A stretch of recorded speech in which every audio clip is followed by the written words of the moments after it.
दोस्तों, आज की इस वीडियो में हम बात करेंगे कि हाइड्रोलिक पंप की विफलता के क्या कारण हो सकते हैं। 5 समस्याएं होती हैं जो हाइड्रोलिक पंप की विफलता का कारण बन सकती हैं। तो आज की इस वीडियो में हम इन्हीं 5 समस्याओं के बारे में बात करने वाले हैं। अगर आपने अभी तक हमारे चैनल को सब्सक्राइब नहीं किया है तो चैनल को सब्सक्राइब जरूर कर दें। तो सबसे पहले है हाइड्रोलिक द्रव संदूषण। द्रव संदूषण पंप की विफलता का कारण बन सकता है। संदूषण क्या है ये आपको पहले समझना है। संदूषण का मतलब है कि जो बाहरी तत्व द्रव के अंदर आकर मिल जाते हैं, यानी कि जैसे कि आपका हाइड्रोलिक पंप है, उसके अंदर कोई सील है वो कट जाती है और उसके जो कण हैं वो पंप की जो सक्शन वाली क्रिया होती है वहां फंसकर पंप में प्रॉब्लम खड़ी करते हैं, जिससे हमारे पंप का जो प्रवाह है वो कम हो जाता है। द्रव संदूषण पंप की विफलता का प्रमुख कारण है और आमतौर पर तब होता है जब कण भिद्र वाल्व या सिलेंडर रोड के माध्यम से सिस्टम में घुस जाते हैं या फिर मरम्मत करते वक्त वेल्डिंग, स्लैग, सीलेंट या रिफिलिंग के परिणाम स्वरूप एक बार जब संदूषण सिस्टम में प्रवेश कर जाते हैं तो वे भागों को खराब कर सकते हैं, द्रव के भौतिक और रासायनिक गुणों को बदल सकते हैं और उपकरणों को जंग लगा सकते हैं और सिस्टम की समग्र दक्षता को कम कर सकते हैं।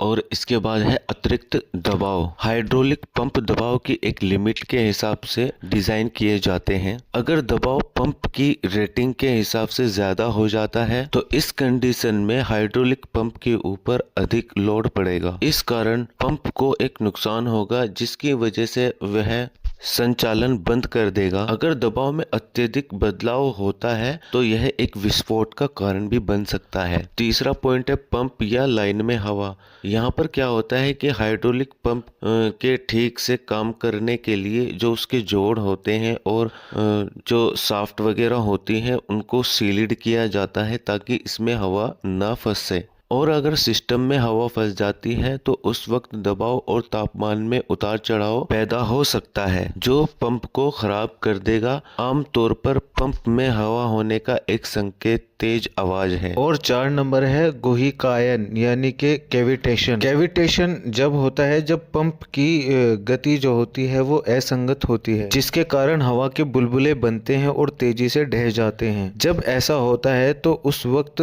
पंप पूरी तरह से तरल पदार्थ से भर नहीं पाता, जो सिस्टम के अंदर दबाव को अस्थिर करता है, जिसके कारण पंप के अंदर एक आवाज उत्पन्न होती है। एक अवरुद्ध पाइप, भरा हुआ फिल्टर या खराब सिस्टम डिजाइन सभी कैविटेशन के कारण बन सकते हैं। अब इसके बाद लास्ट है गुणवत्ता वाला द्रव। हाइड्रोलिक सिस्टम को सही खनिज सामग्री और चिपचिपाहट के साथ उच्च गुणवत्ता वाले शीतलन और स्नेहक तेल की आवश्यकता होती है। शुद्धता और विशेषता रूप से उच्च दबाव प्रणालियों के लिए महत्वपूर्ण है जो बड़े भार के साथ काम करते हैं।